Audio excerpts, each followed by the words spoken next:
How y'all doing? And I'm Patrick Clark, and we're gonna talk about the best radio station in town, which is 97.9 The Box.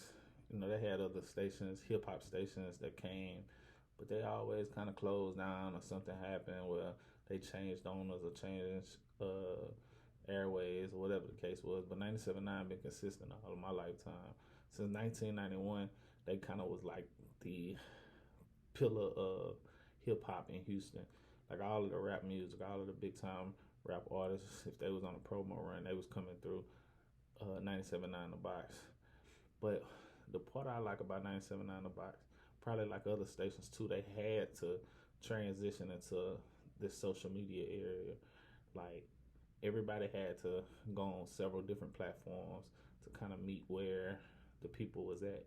The listeners became streamers, and you could stream your music now.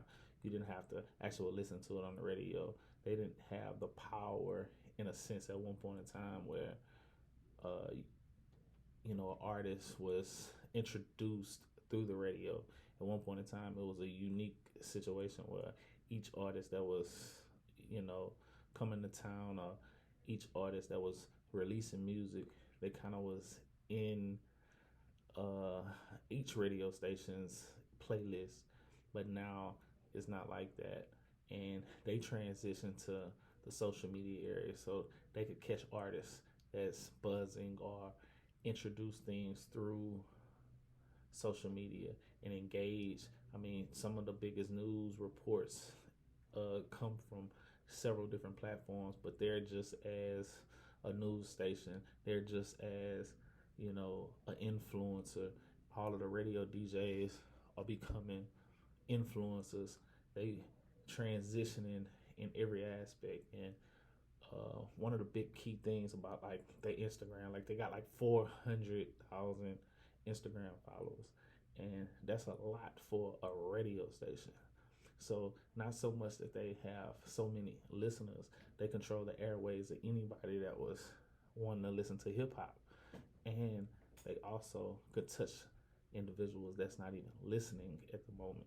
They could be streaming. They can go to a live broadcast all at the same time as, you know what they have on YouTube, what they have on Facebook, what they have on Twitter.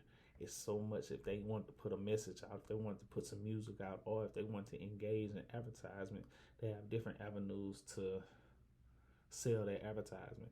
They could sell post on social media, when at one point in time the only thing they could do is put a 30-second commercial or a 60-second commercial on the airways. So if a nightclub, for example, wanted to promote their nightclub, they could catch social media, they could catch the influence of their radio DJs, they could catch where they could buy advertisement from each of those different type of angles.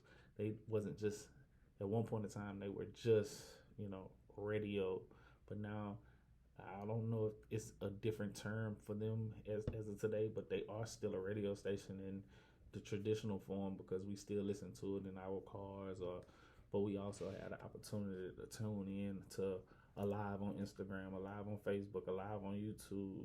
They probably on Twitch and Kick, all of the other new live streams, and you also could, go traditionally to,